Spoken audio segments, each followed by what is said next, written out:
they're starting to think about retirement now, and so they go off and do their research, and they come across a buyer's agent.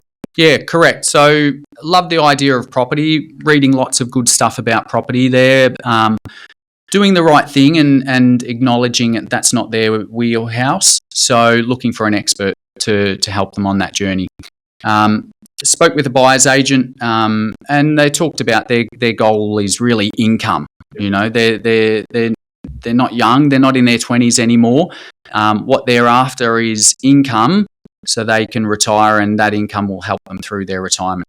Okay, so they are potentially being introduced to the concept of positive cash flow property, or property that's going to effectively wash its own face straight away. And if that is the case, they're probably also then being coached on this idea of, well, buy as many of them as you can, because if they're cash flow positive from day one, they're not impacting the family budget, so just keep loading up. So did they have a lot of equity in their current property? Plenty. So purchasing that property 1990, they've just been steadily paying it down over the years. There's a little bit of a loan left, about $30,000, that was used to do a bit of backyard work, but other than that, the home's pretty much paid off. Okay, so all of a sudden it's sounding pretty good. In terms of those conversations, it's sounding like, great, I've got these things aren't going to impact the family budget, and if we buy enough of them and they produce that income and they go up in value, then technically we will hit our target of retiring at 60 and living off passive income.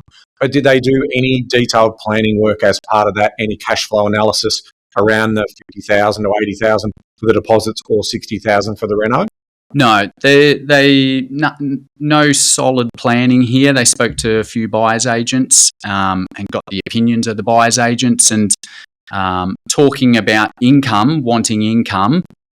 Essentially, they were presented, well, let's go high yield. If you need income, we're going to buy high yield. Where the high yields are is in the lower prices outside of the cities. So again, sounds pretty attractive. Not taking any money out of the family budget. I'll buy multiple ones of these properties. Are there any downsides that I get told about? Are there any challenges that I might get alluded to in terms of, because there's always risk. There's always pros and cons in terms of doing that. Were they told about any of the potential downside risks?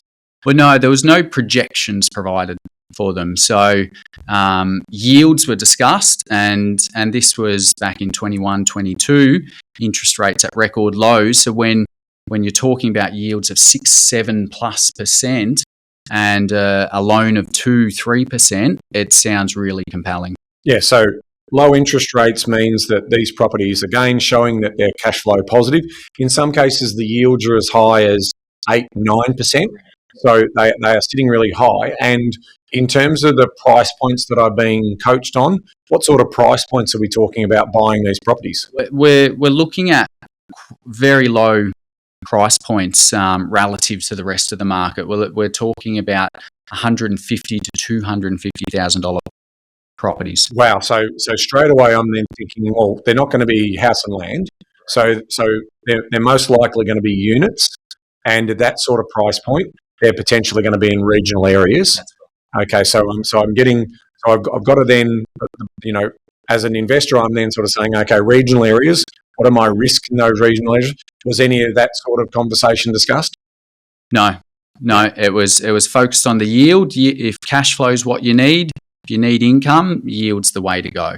Now, and as that buyer's agent, if I'm skipping the most important step, which is the detailed planning step, and I'm not sort of raising any of these other issues around what could go wrong and what are the cons as opposed to the pros, because the pros sound great, as part of that. So here we are in 2021, 2022. So we decide to go. And so we're now going to use this buyer's agent who obviously the more properties that they buy, the more fees that they get. So because we haven't met them yet, remember, they've come to us later. So take us through effectively what happened in terms of how many properties they bought, during that time period. And then what we'll do is we'll then go and have a look at our planning, because they did come to us in 2024 with some problems. So talk to us around. Yeah, let's have a bit of a look here. I'll just scroll down through some of the properties here, and we've just put in the areas for these properties. So Watsonia is the family home, so decent price on that, buying in the 90s compared to today. So lots of equity there. Yep, great. Right. Then if we go down, we'll have a look at these. These are current values on these properties. So they actually have gone up, which really helps them to get out of this sticky situation. And that's not always the case, as you know. But what helps save them here is they've been lucky enough to purchase at a good time when interest rates were low, and get in low prices. Then, as you know, interest rates went up, which probably pushed a lot of demand into these areas where there was such low budgets. And so they have got a bit of growth on these properties. So let's go and have a look at our new My Portfolio, and see exactly the cluster of properties that they've bought and when they bought them. So we'll go back 5 years. And so here, this is a cluster in terms of that. So they've bought, how many properties did they buy? 7 or 8? 8 in total. One of them's in the SMSF, which isn't here on this graph. You can see here very short time frame between properties. So if we take a closer look at those properties there, you can see the first 3 were all purchased within a few months. And they were all Mackay properties. Okay, some of them within a few kilometres of each other. So there's no real diversification here. No. Prices, 175, 140, and 225. So very low price properties. Very low, so a higher yield. Yeah, when you're looking at that low, potentially 8-9% yields look great. Yes. But in dollar terms, it's a couple $100 a week. Yes. Yeah, that's right. It's not a big amount of cash flow. So if let's say you're getting, like an 8 or a 9% yield, which sounds amazing on those types of properties, it's, what is that, sort of $12,000, $13,000, $14,000 of rent? So it's not a big number. You do, and hence that, and again, as a buyer's agent, I'm happy to keep buying lots of them, because even if I'm like $10,000 flat fee, if I've gone and bought 8 for you, there's $80,000 in fees that I've got to buy these properties. That's right. There's a few fees there just in a few years. Yep.